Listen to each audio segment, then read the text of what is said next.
Welcome to our channel. Today we how to activate ADP for payroll tax updates, detailed guide step by step clearly.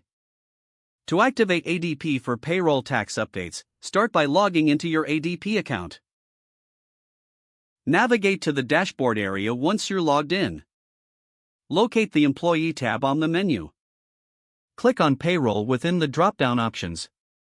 Select the tax section from the Payroll menu. Here, you will find various tax-related options. Find and click on Tax Updates.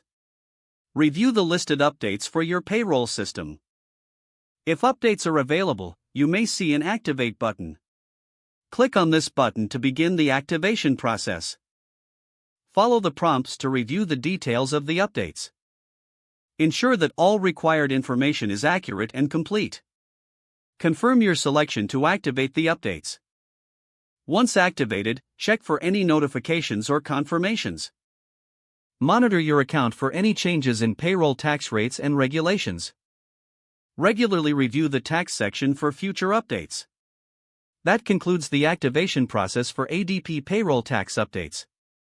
If the page does not load, refresh the browser or try again in a private or incognito window.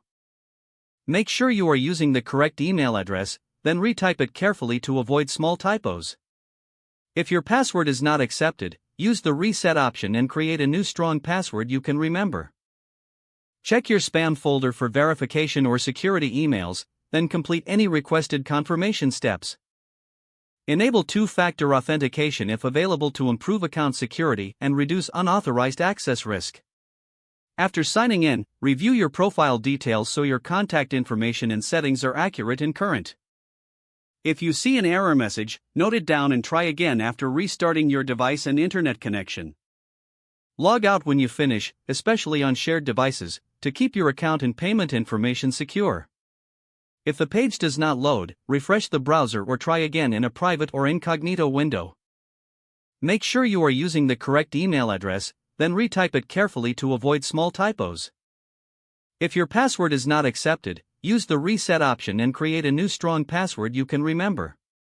Check your spam folder for verification or security emails, then complete any requested confirmation steps. Don't forget to like this video and subscribe to our channel for more step-by-step tech guides.